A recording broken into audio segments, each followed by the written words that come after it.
Hello दोस्तों, मेरा नाम है अरविंद यादव। मैं आज आपके लिए लेकर आया हूँ क्लास 10th का ये अनसॉल्व पेपर। और ये प्रीवियस ईयर के क्वेश्चन पेपर हैं जो मार्केट से इजीली अवेलेबल हो जाएंगे 50 से 60 रुपये में।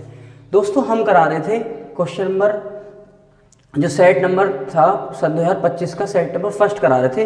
और सेट नंबर फर्स्ट का ये क्या है, सेकंड पार्ट है। सेकंड पार्ट में देखो हमने क्या करा दिए थे, 20 विकल्प करा दिए थे आपको, 20 विकल्प। अब जो खंड का क्या होगा, बा होगा, वर्णात्मक प्रश्न। तो उसमें कह रहा है सभी खंड हल कीजिए। अब देखो पहला क्वेश्चन दोस्तों क्या दे रखा है कि एक लंबवृत्तीय शंकु की ऊंचाई तथा आधार का व्यास क्रमशः 48 तथा 28 है, तो शंकु का आयतन ज्ञात कीजिए। देखो लंबवृत्तीय शंकु की ऊंचाई कितनी दे रखी है, तो दोस्तों ये है का क्वेश्चन है। और लंबवृत्तीय शंकु की ऊंचाई तो लिखते हैं शंकु की लंबवृत्तीय शंकु की ऊंचाई दे रखी है। क्या दे रखी है दोस्तों, हाइट कितनी दे रखी है, तो आप कहेंगे 48 सेंटीमीटर। तथा व्यास कितना दे रखा है, कह रहा लंबवृत्तीय शंकु का, यहां लिख सकते हैं आप लंबवृत्तीय, यहां डाल दे दोस्तों, है ना, वृत्तीय शंकु, है ना। तो लंबवृत्तीय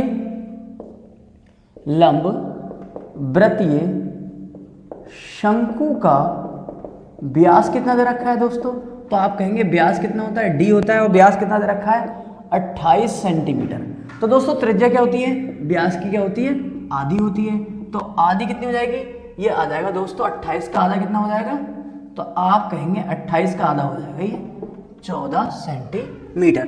दोस्तों हमसे पूछा क्या है, तो कह रहा है कि शंकु का आयतन ज्ञात कीजिए। तो लगा देते हैं शंकु का आयतन, लिखते हैं शंकु का आयतन होता है दोस्तों वॉल्यूम बी कितना होता है, 1/3 pi R square H, 1/3 pi R square H. तो 1/3 वैल्यू लगा देंगे, ये 22/7 लगा देंगे। आर कितनी है दोस्तों, 14 है, स्क्वायर इसलिए 2 बार लिख देता हूं। और एच की वैल्यू कितनी है, तो आप कहेंगे एच जो है वो है 48, 7 दूनी 14, 3 ही करना 3 और 3 छंग 18, 3 छंग 18। दोस्तों मल्टीप्लाई कर लेंगे। अब जैसे मल्टीप्लाई करेंगे तो 22 दूनी कितने होते हैं, 44 इंटू 14 इंटू 16। तो 44 की जैसे आप गुणा करोगे 14 से, 44 की गुणा 14 से करोगे तो 4 चौक 16, हासिल लगा 1, 4 चौक 16 और 1 17, 1 चौक 4, 1 चौक 4, तो 4 7 से 11 का 1 हासिल लगा 1, 5 और 1 6। जैसे इसकी गुणा करोगे तो 616 इंटू 16 आ जाएगा, 16 से मल्टीप्लाई कर दो, 6 छंग 36, हासिल लगे 3, 6 के 6 3 9 और 6 छंग 36, 1 छक्का 6, 1 के 1, 1 छक्का 6, 6 15 के 5, हासिल लगा 1, 7 और 1 होते हैं दोस्तों 8, और ये कितना जाएंगे 9, 98 56 आ जाएगा, कितना आ जाएगा 98 56 सेंटीमीटर की क्यूब। एक बार चेक कर लेते हैं, आंसर शीट के पीछे दे रखी है, ये अग्रवाल का अनसॉल्व पेपर है। तो दोस्तों ये इसका क्या है, राइट आंसर। अगला क्वेश्चन देखेंगे। अगला क्वेश्चन क्या है, अगला क्वेश्चन कह रहा है अभाज्य गुणनखंड विधि द्वारा 96 और 404 का एचसीएफ ज्ञात कीजिए। 96 और 404 रफ कर लेते हैं दोस्तों, आप इसका स्क्रीनशॉट ले लें और हम कर देते हैं इसे रफ। दोस्तों सभी लोग सेशन में आ गए हो तो सेशन को लाइक सब्सक्राइब एंड शेयर करना ना भूलें। अगला क्वेश्चन देखेंगे। तो अगला क्वेश्चन क्या है दोस्तों, अगला क्वेश्चन है कि अभाज्य गुणनखंड विधि द्वारा 96 और 404 का एचसीएफ, यानी कि 96 और 404 का क्या निकालना है, HCF निकालना है। दोस्तों HCF कैसे निकालते हैं, हमने आपको बताया 96 के गुणनखंड कर लेंगे, 2 चौक 8, 2 अट्ठे 16, 2 से 2 दूनी 4 और 2 चौक 8, 2 से 2 ही करना 2, 2 दूनी 4, 2 छक्के 12, 2 तिया 6 और 3 ही करना 3। इसी प्रकार से 404 के आप गुणनखंड करेंगे तो 2 दूनी 4 0, 2 दूनी 4, 2 से काटेंगे 2 ही करना 2, 0 ऐसे ही आ जाएगा और 101 ही करना 101। जैसे आप देखेंगे 96 के फैक्टर के आगे 2 गुणा 2 गुणा 2 गुणा 2, 1 2 3 4 5, 2 गुणा 2 इंटू 3 इंटू 1। इसी प्रकार 404 के जो फैक्टर आ गए वो कितने आ गए, 2 गुणा 2 इंटू में 101। तो आप देखेंगे 2 पेयर बनना है, 2 2 के क्या बनना है, 2 पेयर बनना है दोस्तों। तो कितना एचसीएफ बताएगा, तो आप कहेंगे 2 2 के 2 पेयर ही बनना है, तो 2 इंटू 2 यानी कितना आ गया एचसीएफ 4। इसका क्या हो जाएगा दोस्तों, 4 हो जाएगा राइट आंसर। अगला क्वेश्चन देखेंगे। अगला क्वेश्चन क्या कह रहा है कि बिंदु 1, -7 और 4, -3 को मिलाने वाले रेखाखंड को 3:2:3 के अनुपात में विभाजित करने पर विभाजित करने वाले बिंदु के निर्देशांक ज्ञात कीजिए। हमसे बोल रहा है कि निर्देशांक बता दो दोस्तों, इसको कर देते हैं रफ। अब कराते हैं अगला क्वेश्चन। अगला क्वेश्चन क्या है, कह रहा है कि दो बिंदु दे रखे हैं। बिंदु कौन कौन से मैं मान लूंगा दोस्तों, बिंदु ए मान लूंगा, आगे क्या दे रखा है खा, ये है गा, गा का बिंदु मैं मान लूंगा, माना ए बराबर मान लेंगे दोस्तों, ए बराबर कितना है तो मान लेंगे 1,7 और बी बराबर क्या मान लेंगे तो आप कहेंगे 4,3 और आगे क्या दे रखा है 2:3 दे रखा है, इसका मतलब है m1 अनुपात m2 की वैल्यू दे रखी है। हमें इसका करना है सॉल्यूशन। कह रहा है क्वेश्चन में क्या पूछ रहा है कि अनुपात में विभाजित करने वाले बिंदु के निर्देशांक। तो बिंदु के निर्देशांक में मान लेता हूं, विभाजन सूत्र लगा देता हूं, है ना, विभाजन सूत्र से। विभाजन सूत्र क्या होता है दोस्तों, निर्देशांक होते हैं x, y, p के, और ये होता है m1 x2 plus m2 x1 upon में m1 plus m2 coma m1 y2 plus m2 y1 upon में m1 प्लस m2।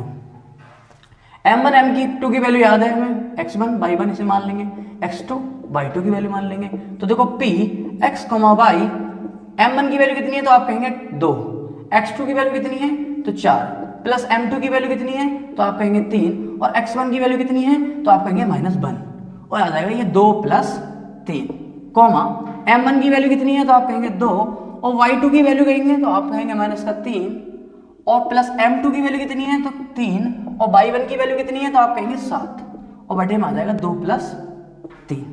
जैसे इसको सॉल्व करेंगे तो x, y की जो वैल्यू आ जाएगी 4 दूनी 8 -3 का 3 बटे में 5, और 3 दूनी 6 और 3 दूनी 6 और 7 तिया 21 बटे में 5।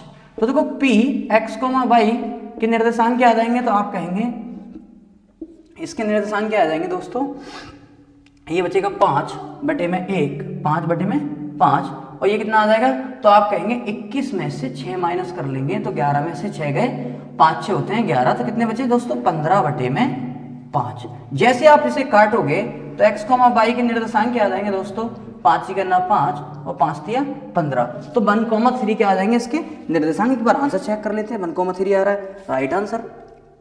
तो इसके निर्देशांक क्या हो जाएंगे दोस्तों 1,3, क्या हो जाएंगे 1,3। अगला घ वाला क्वेश्चन देखेंगे, कह रहा है यदि साइन अल्फा बराबर 1/2 और कॉस बीटा बराबर 1/2 हो तो अल्फा प्लस बीटा का मान हमसे ज्ञात करा रहा है। आप इसको नोट कर लें या स्क्रीनशॉट ले लें, ये दोस्तों 5 है, क्या है 5, और मैं इसको कर देता हूं रफ। देखो अगला क्वेश्चन देखेंगे, अगला क्वेश्चन क्या है, अगले क्वेश्चन में कह रहा है कि आप ना अल्फा और बीटा का मान बता दो, अल्फा और बीटा का मान क्या होगा। तो देखो घा वाला क्वेश्चन जो है दोस्तों, घा जो है, घा में क्या दे रखा है कि साइन अल्फा की वैल्यू 1/2 दे रखी है, और क्या दे रखा है कॉस बीटा बराबर 1/2 दे रखा है, और हमसे पूछ रहा है कि अल्फा प्लस बीटा का मान बता दो, ये पूछना चाह रहा है। तो मैं लिखूंगा साइन अल्फा बराबर 1/2। तो आप देखेंगे साइन अल्फा, साइन में ये किसकी वैल्यू है तो आप कहेंगे 30 की वैल्यू, कितनी की वैल्यू 30 की, तो अल्फा की वैल्यू कितनी आ जाएगी दोस्तों 30 डिग्री। इसी प्रकार कॉस बीटा बराबर 1/2, तो कॉस बीटा, कॉस में ये किसकी वैल्यू तो आप कहेंगे कॉस 60 की वैल्यू है, कॉस से कॉस खत्म कर देंगे तो बीटा की वैल्यू कितनी आ जाएगी 60।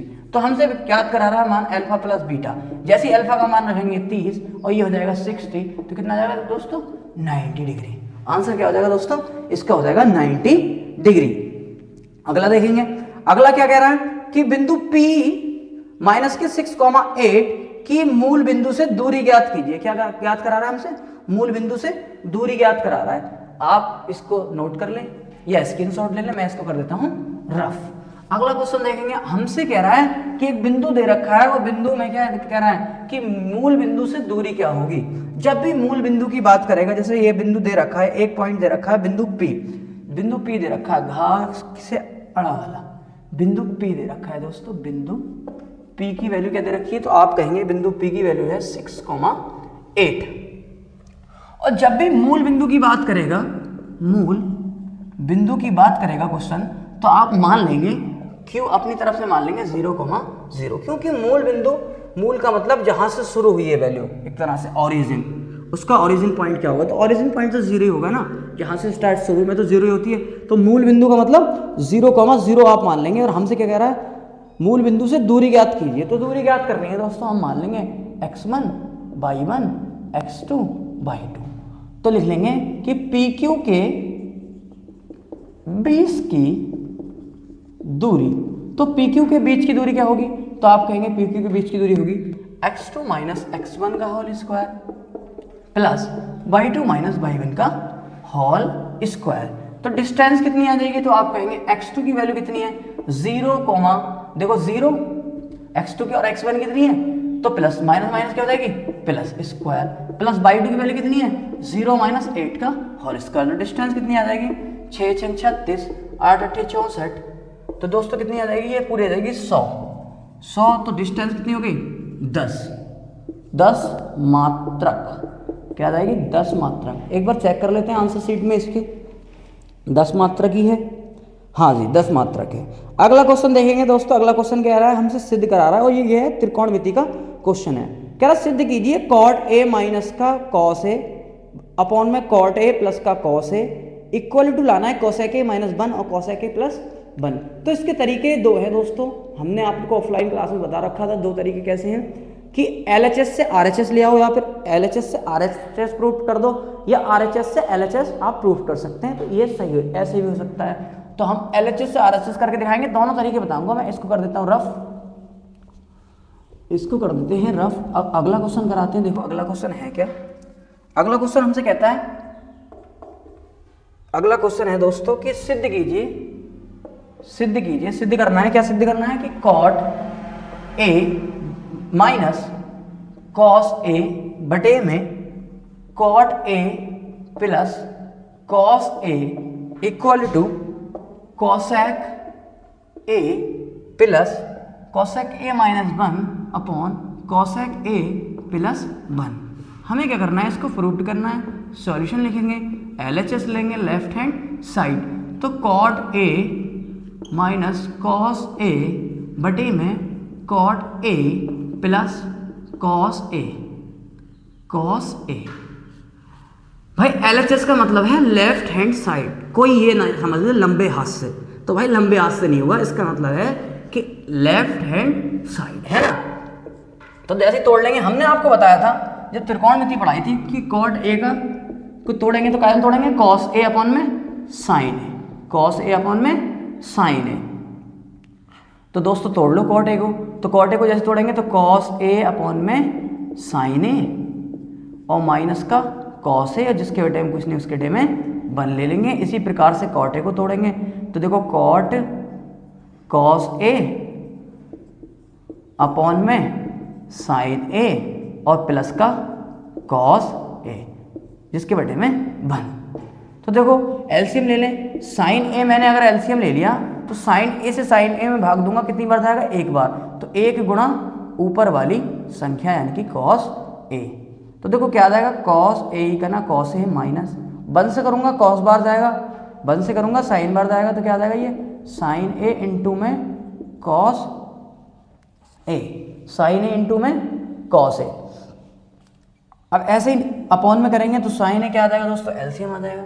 जैसे साइन ए एलसीएम आ जाएगा तो इससे करेंगे तो कितनी बार आ जाएगा, एक बार आ जाएगा, तो 1 गुणा ऊपर वाली संख्या कॉस ए और प्लस 1 से करेंगे तो कितनी बार जाएगा, साइन बार जाएगा, तो साइन ए इंटू में कॉस ए।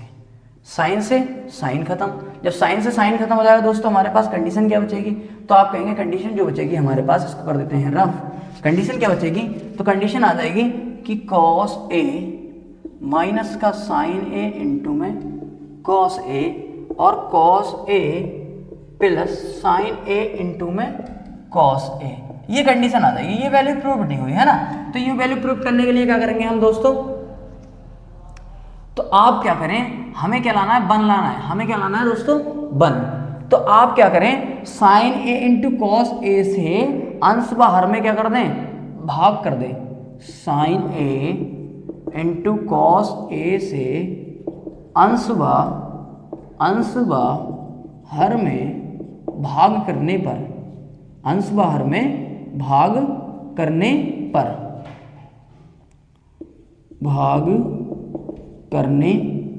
जैसे दोस्तों भाग करेंगे तो कुछ ऐसा दिखाई देगा, या फिर आप कॉमन ले लो। क्या ले लो? कॉमन ले लो, नहीं तो भाग ही दे दो। भाग का सबसे अच्छा सिस्टम है, कॉमन का मतलब भाग ही होता है।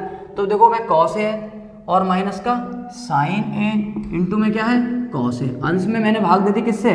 साइन ए इंटू में कॉस ए से भाग दे दी। इसी प्रकार हर में कॉस ए है प्लस साइन ए है इंटू में क्या है कॉस ए है, और साइन ए इंटू में कॉस ए से क्या दे दूं दोस्तों? भाग दे दें। तो साइन ए इंटू में कॉस ए से जैसे भाग देंगे हम, तो देखो कुछ ऐसा दिखाई देगा कि कॉस ए, एक एक के बटे में लिख लेते हैं, साइन ए इंटू में कॉस ए।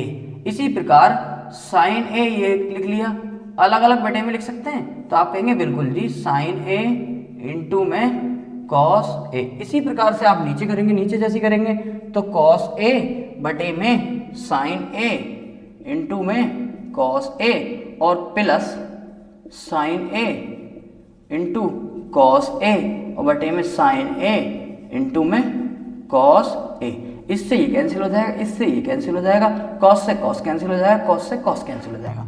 तो हमारे पास वैल्यू क्या बचेगी दोस्तों? तो वैल्यू जो बचेगी हमारे पास, मैं इधर कर देता हूँ, आपको शायद नजर नहीं आए तो आप ये नोट कर लीजिए, इधर थर्ड बार किधर कर दिया -1। इसी प्रकार से इधर बचेगा 1 साइन ए प्लस 1। तो 1 साइन क्या होता है? तो आप कहेंगे कोसेक ए -1 और ये आ जाएगा कोसेक ए प्लस 1, जो मैंने क्या कर दिया दोस्तों? प्रूव्ड कर दिया।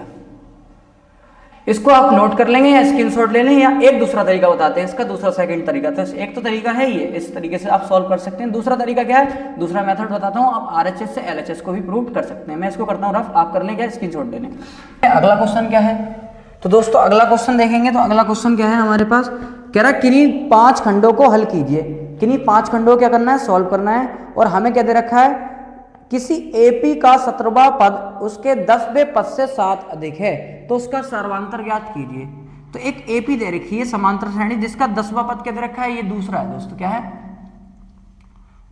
दूसरा वाला है। और दूसरे का क्या करना है दोस्तों? का वाला क्वेश्चन है। एक एपी दे रखी है और जिसमें एपी का 17वां पद, यानी कि क्वेश्चन के अनुसार अगर मैं सॉल्यूशन करूं तो कह रहा है A17 जो है वो A10 से कितना अधिक है? तो आप कहेंगे 7 अधिक है। कितना है? 7 अधिक क्वेश्चन में दे रखा है। तो A7 को क्या लिख सकता हूं मैं? A प्लस 16D क्या लिख सकता हूं? 16 और 1 17 हो गए, नहीं हो गए? इसी प्रकार 10 को क्या लिख सकता हूं? A प्लस 9D लिख सकते हैं, 9 और 1 10। अगर आपको कहे एपी का 100वां पद बताइए, एपी का 100वां पद बताइए, 100वां पद, ए 100 पूछ रहा, तो आप इसे ऐसे लिख सकते हैं A प्लस 99D है ना 100। 1000 पूछेगा तो 999D प्लस का A 1000। तो ऐसे ही मैंने इसमें तोड़ा है, 17 को मैंने तोड़ दिया 16 प्लस 1 17 और 9 और 1 10। तो देखो अब क्या करेंगे, एक जैसी टर्म को एक तरफ ले आएंगे तो ये माइनस हो जाएगा और ये माइनस का ये हो जाएगा। तो A माइनस का 9D जो A है और 9D को मैं इधर ले आया बराबर, तो ये हो जाएंगे माइनस के A से A कैंसिल हो जाएगा और ये 16 में से 9 जैसे जाएंगे तो ये बचेगा 7D बराबर 7। तो दोस्तों D की वैल्यू कितनी आएगी? 7/7। तो D कितनी आ गया? 1। हमसे पूछ रहा था सर्वांतर कितना होगा, तो हम बताएंगे कि सर्वांतर कितना था? 1। सर्वांतर की वैल्यू कितनी आ गई दोस्तों? 1।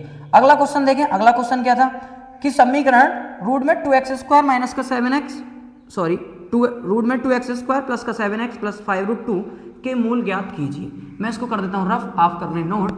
अगला क्वेश्चन क्या है? तो अगले क्वेश्चन के हमसे पूछ रहा है कि फैक्टर बता दो। क्या करना है? फैक्टर। ये सेकंड का खा वाला क्वेश्चन है। हमें दे रखा है, क्या दे रखा है? एक इक्वेशन दे रखी है 2x² प्लस 7x प्लस 5√2 बराबर 0 के फैक्टर पूछ रहा है। तो हम क्या करते हैं? लास्ट वाली टर्म की पहले वाले टर्म से गुणा करते हैं। हमने आपको बताया था जब ऑफलाइन क्लास में पढ़ाया था। तो 5 इकन 5 या 1 छुपा हुआ होगा, नहीं होगा? बिल्कुल होगा जी। और √2 कितना हो गया? 2। तो 5 दूनी 10 कह रहा है, 10 के ऐसे फैक्टर करो, देखो 5 इकना 5 और 2 की वैल्यू कितनी है? 2। तो 5 दूनी 10 गुणा करने पर 10 आए और ये चिन्ह बताता है कि प्लस करने पर कितना है? 7 आए। यानी कि 10 के फैक्टर ऐसे करने हैं, 2 पंजे 10 और 5 इकना 5, यानी कि 5 और प्लस 2 को जोड़ूंगे कितना आ जाएंगे? 7 आ जाएंगे। और 5 × 2 की गुणा करूंगा तो कितने आ गए? 10। तो ये कंडीशन क्या होती है? फॉलो होती है। इससे करेंगे 2x² प्लस, इसको क्या लिख सकता हूँ? 5 + 2 5 + 2 ये x लिख लेंगे, ये आ जाएगा 5√2 बराबर 0। तो देखो √2x² + 5x + 2x + 5√2 बराबर 0। तो यहाँ से क्या कॉमन ले लेंगे दोस्तों, x कॉमन ले लेंगे। जैसे x कॉमन लेंगे तो यहाँ बचेगा √2x प्लस का 5। यहाँ दोस्तों क्या ले लें, 2 कॉमन ले लें। यहाँ क्या ले लें आप, √2 कॉमन ले लें। √2 जैसे कॉमन लेंगे तो यहाँ 2 को हम क्या लिख सकते हैं, 2 को लिख सकते हैं 2√2 √2 × √2, सॉरी क्या लिख सकते हैं, 2 को क्या लिख सकते हैं, √2 × √2। तो इसका मतलब है इस 2 की जगह कितना है, 2√2 है, 2 रूट 1√2 1√2, एक रूट मैंने बाहर ले लिया तो एक रूट बचा होगा, नहीं बचा होगा, तो बिल्कुल बचा होगा x, और प्लस √2 बाहर ले लिया तो क्या बचेंगे, 5 बराबर 0। इसी प्रकार अब क्या करेंगे दोस्तों, जब ये वाली कंडीशन अगर समान आती है तो इसका मतलब है कि क्वेश्चन क्या कर रहा है, सही कर रहा है। एक बाहर वाले ले लेते हैं टर्म, तो एक बाहर वाले टर्म ये आ गई और एक ये आ गई, इसके गुणनखंड क्या हो जाएंगे दोस्तों, ये हो जाएगा बराबर 0। मैं यदि करके लिखूंगा, यदि x + √2 बराबर 0 तो x की वैल्यू कितनी आ जाएगी, -√2। और यदि करके यहाँ लिख लूँ, यदि √2x + 5 बराबर 0 तो √2x बराबर -5 और x की वैल्यू क्या हो जाएगी, -5/√2। ये दो क्या आ जाएंगे, इसके मूल आ जाएंगे दोस्तों, है ना।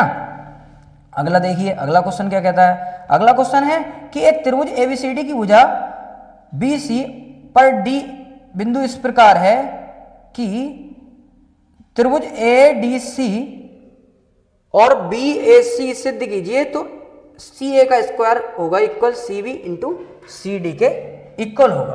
क्या है कि इक्वल होगा, CB × CD के। मैं इसको कर देता हूँ रफ, आप स्क्रीनशॉट ले लें। और सभी लोग सेशन में आ गए हो भाई, सेशन को लाइक सब्सक्राइब एंड शेयर करना ना भूलें। अगला देखिए क्वेश्चन करते हैं हम। अगला क्वेश्चन है क्या दे रखा है, एक त्रिभुज है ABCD की भुजा। तो एक ABCD क्या है दोस्तों, एक त्रिभुज है। ABCD क्या है, एक त्रिभुज है। ABC और D उसका क्या है, एक क्या है, त्रिभुज। ABC एक त्रिभुज है ना, जिसमें क्या पूछ रहा है, कह रहा है जिसकी भुजा BC जो है वो D इस प्रकार है, D बिंदु इस प्रकार है कि त्रिभुज A जो है दिया है, लिखेंगे दिया है। ये दोस्तों कौन सा वाला है, ये गा वाला क्वेश्चन है, गा।